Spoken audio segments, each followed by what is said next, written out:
خبر شامل کرتے ہیں ڈسٹرکٹ وہاڑی سے۔ جویا نیوز پلس رجسٹرڈ کے بیورو چیف محمد معظم جویا کی رپورٹ کے مطابق وہاڑی آئی جی پنجاب، آر پی او ملتان اور ڈی پی او وہاڑی کے احکامات کی روشنی میں دبنگ اور crime fighter S H O تھانہ ٹھینگی نے کمیونٹی پولیسنگ کو فروغ دینے، عوام اور پولیس میں فاصلوں کو کم کرنے، ٹھیکری پہرے پر خصوصی توجہ دینے،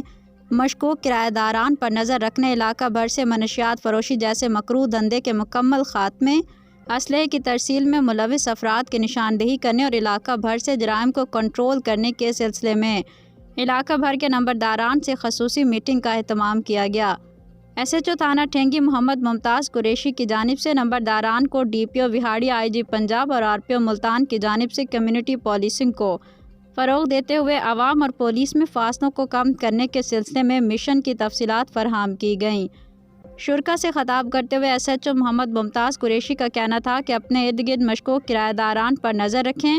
منشیات فروشی جیسے مکروہ دھندا میں ملوث افراد کی نشاندہی کریں، آپ کا نام صیغہ راز میں رکھتے ہوئے مکمل کارروائی کی جائے گی۔ ان کا مزید کہنا تھا کہ ٹھیکری پیارے پر خصوصی توجہ دیں کیونکہ دھند اور شدید سردی کا فائدہ اٹھاتے ہوئے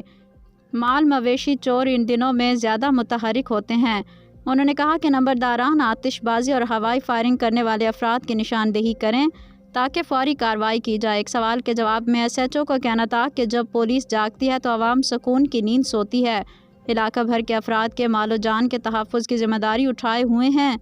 اور بھرپور کوشش کرتا ہوں کہ ڈی پی او وہاڑی کے ساتھ ساتھ دیگر افسران کے اعتماد پر پورا اترتے ہوئے عوام الناس کے جان و مال کی مکمل حفاظت کرنے میں اپنا کلیدی کردار ادا کر سکوں۔ اس موقع پر مرکزی صدر تاجران کمیٹی مرکز ٹھینگی رانا جاوید اشرف، صدر کریانہ اسٹور ایسوسی ایشن میاں محمد رمضان، صدر لوہا market Abdul Rashid Gul, general secretary تاجران کمیٹی راؤ ندیم جاوید، صدر پیسٹی سائیڈ گروپ حافظ راؤ جاوید اقبال اور دیگر بھی موجود تھے۔